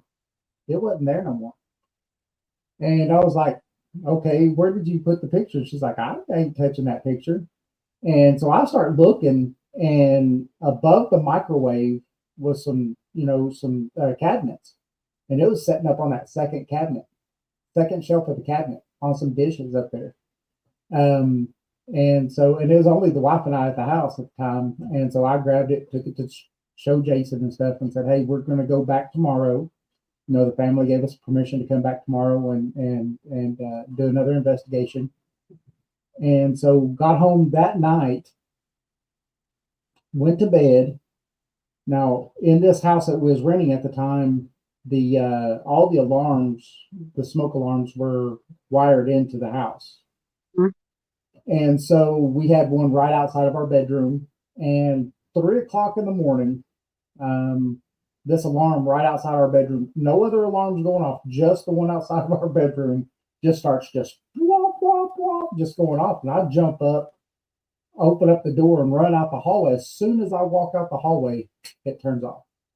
Ah, And I start walking through the house, just making sure everything's okay. And I'm like, "I know who you are. I told you I was getting rid of you tomorrow. And I did not give you permission to be in my home. And I did not give you permission to come over here, but I'll deal with you tomorrow.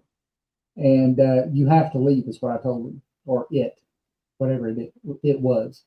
And never had any more problems with it. But I think the problem with that family was deeper than what we initially thought, because after that, they stopped completely taking our phone calls. They would never answer another phone call. They wouldn't answer the door when we'd know they was there because we was knocking on the door. They completely cut all ties. Wouldn't talk to us at all anymore. And so that's when I thought, and Jason and I have talked about it for years, but you know, I think it was an oppression situation. I don't think it was just the little girl. I think she was probably the one that was most affected by it, but I think it was an oppression situation of the whole home. oh yeah, And yeah, they'll do that too. yep, yeah. Yeah, And it knew I was going to get rid of it. It knew that was my next goal. I was getting rid of that thing one way or another. And it tried to intimidate me, and I was like, "Man, I've been dealing with these things since I was 3." I said, "I stopped being scared of them by the time I was 5. You can't scare me no more." you don't, yeah. you know. And I have a. Do you ever have dreams and stuff that like you're dealing with demons and stuff? I have a lot of dreams where I'm casting demons out of people. oh, really? Yeah. And you know, I don't know why. I mean, I don't know if that's part of what I'm supposed to do, and Maybe, that's what, you know, I'm being shown, but I maybe, do dream a lot about casting demons out of people. right? Yeah, I don't know. You know, in those kind of situations, I just get this feeling. It's like, you know, I'm not afraid of them, not afraid of whatever it is, and yeah, I don't know. It's hard to explain, I guess, because you know, you see some of these shows where these guys are ghost hunting and they hear a noise and they take off running and cussing and stuff. You know, it's like, nah. Yeah, that's me. that, that was Jason the first time I told him my house was haunted, and he came over. Yeah, I have to cleanse my house a lot. Yeah, Yeah, a lot, yeah, because I've had a lot of. I've lived here like 20 years, and there's been a lot of things in and out of this house. So I have to cleanse it often, and you can always tell whenever they're invading your house because the energy gets bad, and then mhm, all of a sudden you're angry at everything and stuff's mhm, messing up every which way, and that's mhm, how they get their energy, is they like to make you mad, and the madder you get, if you get into, you know, arguments with your wife or whatever, mhm. they love that. They just suck that energy straight out of the Yeah, atmosphere, and that's how they build their energy.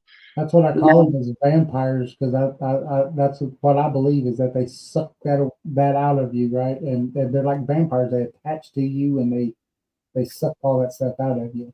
they sure do. They Uh, do. and it's funny, my wife will cleanse the house sometimes because I'm a long haul truck driver.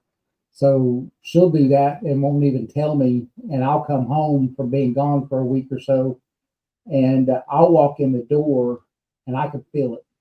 It's weird, but I can feel it. And I'll tell her, I'll say, "You cleansed the house this week, didn't you?" She's like, "Yeah," because it's just the air goes from being heavy to being light. It's just, Yes. it's different. There's a totally different feeling to it. It's like pea soup whenever Yeah. they're in there and you just can't breathe. It's like suffocating because they're Yeah. so, yeah, I totally know what you're feeling. Yeah.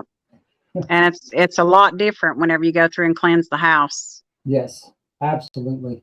Yeah. I went to this one person's house one time and they wanted me to come out and see if I could get any vibes there because their dryer kept turning on in the basement and it was a bunch of guys that lived there.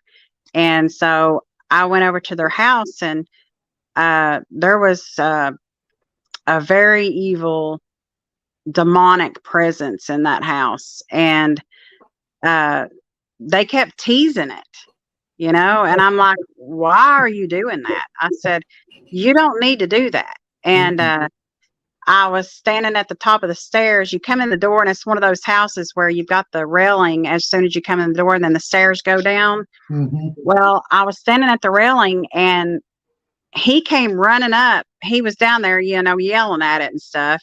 And then he came up to the top of the stairs and was still yelling down there at it. And I said, you need to stop. Right. And then all of a sudden, all of them stopped because they heard it running up the stairs. You could hear the footsteps of it running up the stairs, and it came up at him, and I could see it, and I thought he could see it because it came up and it towered over him, and he just leaned back like this, and I was like, "Can you see it?" And he said, "No, but I could feel that." And I said, "Now you shut your mouth and don't do that anymore." I said, because if I'm going to come over here and I'm going to, you know, try to figure out what's in this house and we're going to try to cleanse it, you need to back off. Yeah. Yeah, There's like because so many of those ghost hunting movies or TV series where they, you know, they try to get the spirits mad and they sit there and provoke them and stuff. You can't do that. no, don't do that. And you know, too, a lot of times if you cleanse the house and you don't do stuff to try to keep it that way, they'll come back and they'll bring more with them, you know, and then they'll just, you know, it'll be worse than it was before. I've told people how to cleanse their house before, and they forgot a step of opening windows and doors to make sure, you know, it could actually get out. And they didn't open no windows, no doors, no nothing to get it out. And I was like, well, you just made it madder than it already was because you just ran all the way around your house. You know, that's all you've done. Yeah. Be in the corners and everywhere. Yeah.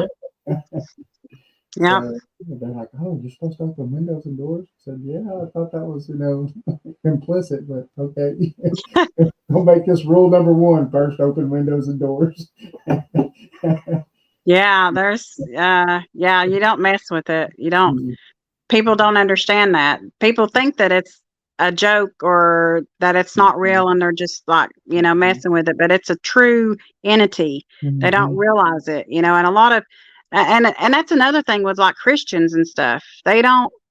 They believe in God, they believe in Satan, but they don't believe in all the entities and stuff that are around us daily that, you know, we're facing daily. You know, the Bible itself says that we don't battle against flesh. We battle against principalities and powers, you know, in high places, you know. So, I mean, it's most of the Bible, Jesus is casting out demons, you know, throughout the Bible. And they're like, oh, well, I don't know. Well, you read it because it's in there. It's all over it. So, you know, I mean, that's what he does, you know. Yeah. I mean, and he also says, these things I do and greater you will do. So exactly. It sure did. Yep. Jesus said that. Yep. That's John. I think that's John 14. He says that. Where he says, these things that I do, greater you shall do. Whenever I go to the Father, you shall be able to do them greater. And people are like, no, yeah, it's a true thing. You know, spirits and stuff are true. It's just that you choose not to see them. You know, it's you choose to be closed-minded, but you know, you really need to be open-minded to that. I think that's the problem. I think a lot more people probably have the ability, but they've been closed-minded their whole life. and have pushed these things off as far as saying, oh, that's nothing, and so it's closed that door to where they don't see it or perceive it anymore. Yep.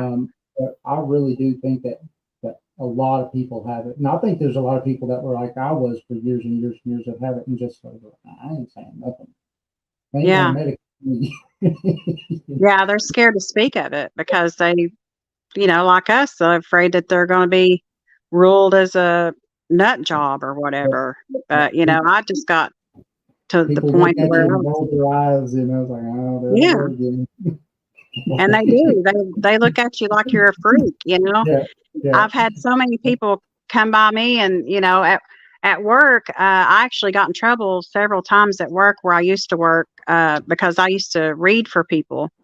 And people, I called it palm reading only because, people believe in palm reading a lot better than they do just me seeing things whenever I'm around them. So they would have reading parties for me, and they would pay me to come, and I would have reading parties with like 20 and 30 people, and they were giving me like $20 a pop. I was making good money at that. But by the time I got done with that reading party, I was so physically and mentally exhausted. It was like just all that had been sucked out of me, all the energy and everything had been sucked out of me. But yeah, I used to do that a lot, and I did that at work, and I actually got in trouble several times. This girl at work, she came to me and she wanted me to read for her. And so I did, and I saw, that she was going to be in an accident, terrible accident, and I forewarned her. And I've got a very expressionable face too. So whenever I do see something about people, they see it all over my face, and they're like, "What do you see? You need to tell me what you see." And I'm like, I can't. I'm not going to tell you that. And they're like, "No, I really need to know." So I tell them, and then whenever I tell them, it scares the crap out of them whenever it happens. And so that's what happened to this girl. She got scared because she was actually in the car accident. She had told her mother, which worked upstairs, and her mother told her boss, and her boss came down and told my boss. And they came in and they told me, they said, "You can't be doing this at work. We can't really tell you what to do off, off while you're out off work, but don't do it at work." Well, that didn't matter. All the management was pulling me in their offices and shutting the doors and having the other management go outside and watch while I came in and I read for them. And, I was doing that all day. And then the vice president called down and they were like, "Hey, we need this medical chart. Can you come up here and help us find this medical chart?" And I was like, "I've already been told that I'm going to get in trouble if I do this at work." And so I was trying to get hold of my boss to let her know, they've called me up there. The VP themselves has called me up there. So I went up there anyway. I couldn't get a hold of my boss. I come back downstairs and I called her and I was like, "Listen, they called me up there to find this, this big, huge batch of medical charts." And, I went because it's the VP. What am I supposed to do? I can't deny them. They're over your head. So she was like, "Well, there's nothing I can do about that because they called you up there to do that. So there's nothing I can do about that." But I've had, so many times that I've read for people and they've asked me, "When am I going to die?" And I've actually had this. My son, my oldest son's his best friend. He used to come over here all the time, and I would read for them. They want me to read for them. And he was 17, and I told him, I said, "I really don't want to read for you." And he said, "I really want you to." He said, "I'm getting ready to go in the military, so I need you to read for me." And I said, "Okay." So I read for him, and I saw him getting what I thought was, really bad hurt. And I thought that it was going to be coming from the military. And I said, "Chris, I really don't think that you should, go in the military because I feel like something bad's going to happen to you. And he was like, no, I'll be all right. Well, he went into the military, and then he came out of the military, and he was really depressed and stuff. And I kept being drawn to him, and I kept, going by his work, and I'd say, you need to come over, and hang out at the house, so we can talk, and, I could bring Bastion over, and you guys can play guitar and stuff, and just hang out, and he was like, no, I might, someday. And then, I had told him that night that I felt like he was going to get hurt, by a gun, and, that I was trying to get him to avoid, that death situation, because I saw that. And come to find out, later, like in 2015, he actually took his own life. And I was mortified. Oh my God, I was so mortified, because I had told him, and I remembered what I told him, and I called my son, and I said, Bastion, I remember that I remember what I told him, and it really bothered me. And he said, yeah, he thought about that a lot, what you told him. And I said, I really hope that I didn't cause that. And so, we went over to his funeral, and I was standing next to him, and he's in the casket. And I saw everything that happened to him while I was standing there. And I had never been to his house or anything. He was staying in his dad's house. His dad had passed away, and he was staying in his dad's house. And Bastion, whenever we got back home, Bastion said, Mom, did you see something whenever you were over there? Because usually whenever I see something, you can see it in my eyes, because it's like I'm watching something that you can't see. And so he was like, what did you see over there? I know you saw something. And I said, well, I'll tell you. I saw, whenever you go into the house, you take a right. His bedroom's the first one on the left. I said, his bed is like in front of the door, like you can walk beside the bed, but it's like long ways in front of the door.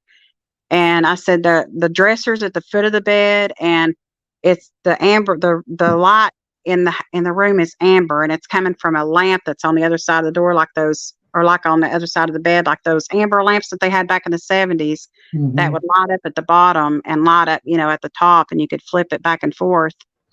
And Chris was just sitting there, and he had all these thoughts running around in his head and just jumbled, and he was drunk.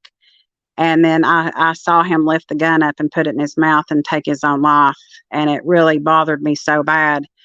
And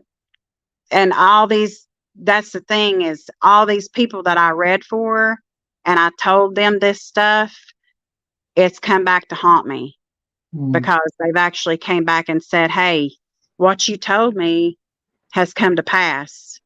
And, it got to where people were calling me all hours of the night. Hey man, I need to make this decision. You need to tell me what I need to do. And I'm like, I can't live for you.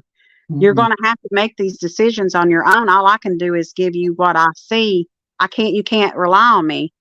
But, another friend of mine, Diane, the one that went into that haunted house with me, she called me year before last, and she said, Wendy, do you remember reading for me? And I said, Diane, I don't remember all the things that I see, whenever I'm doing that, because it's like, it's not like something that I just remember that I say. And she said, well, do you remember that you told me, whenever you looked at me, you told me that you knew when I was going to die, and we both knew that it meant, where you saw it, we both knew that it meant death. And I said, Diane, don't listen to that. I said, only God can put a tag on your toe. Don't listen to what I said. And she said, well, my heart's failing. And she was only 52. And I said, what? I mean, I was just freaking out. She was telling me this, and she said, you told me that I was going to die at 52.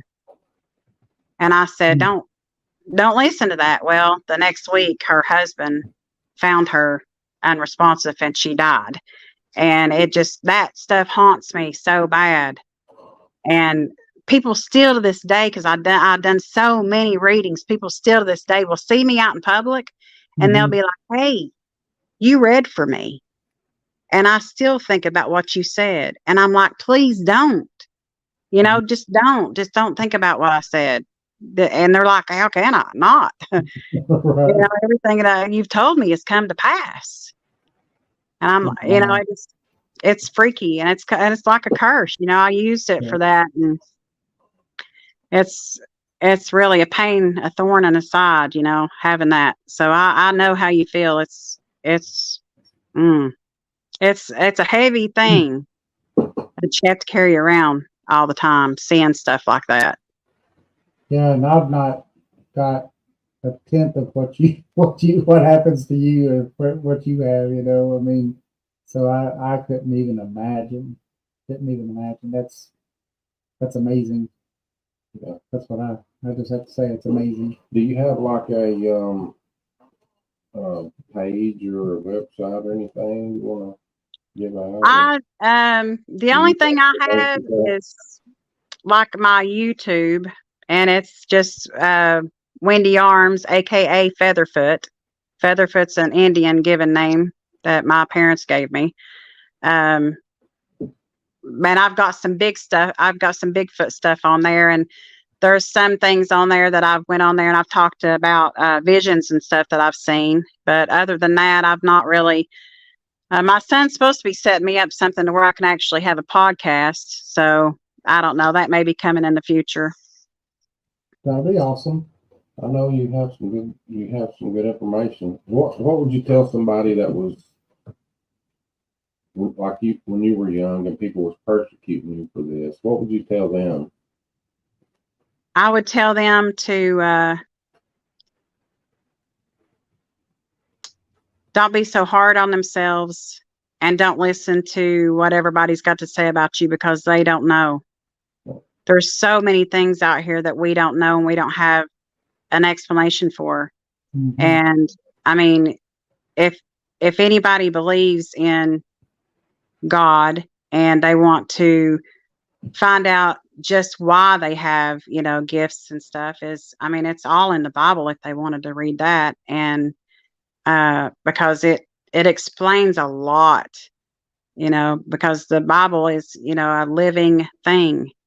You can, people don't believe that, but it is. You can open at the Bible and read one part and then go back and read it a month later, and you're going to get something totally different out of it, because it is a living thing.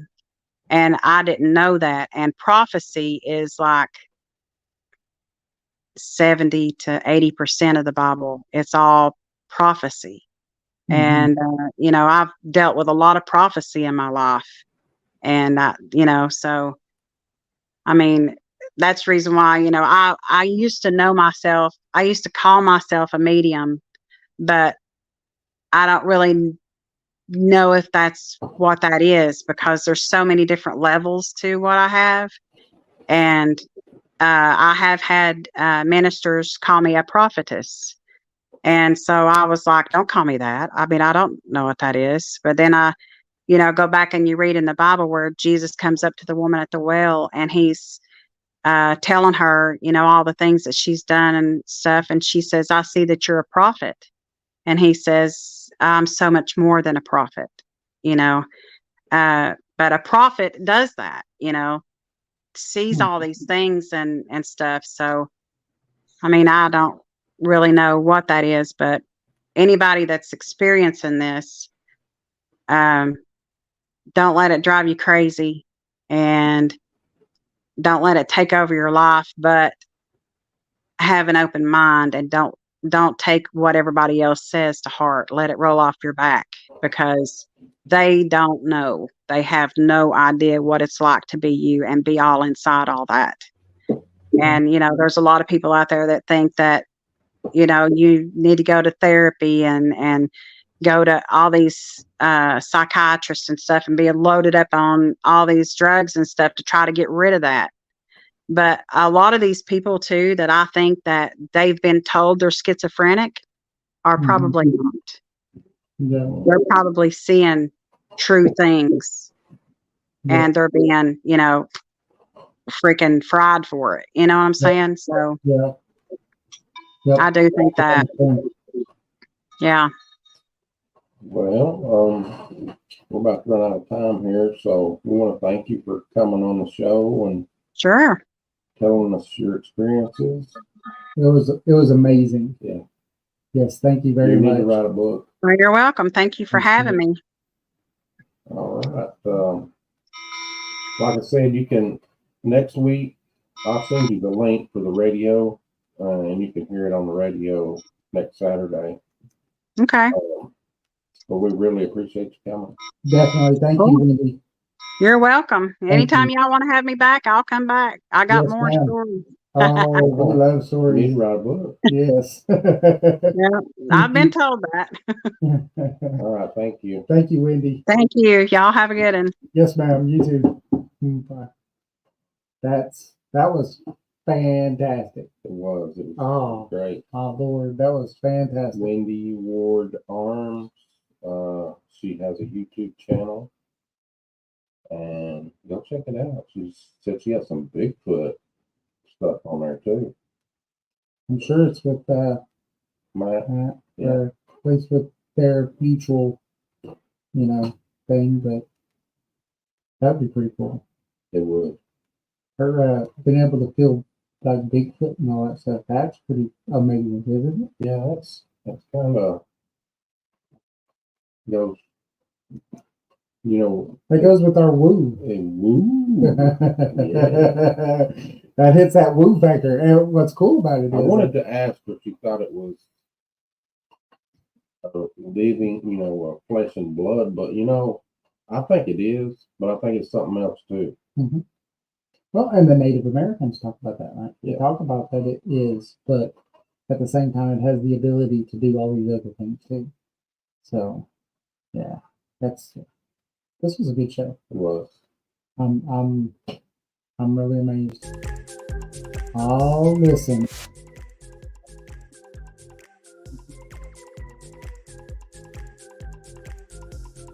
And we do have a book out.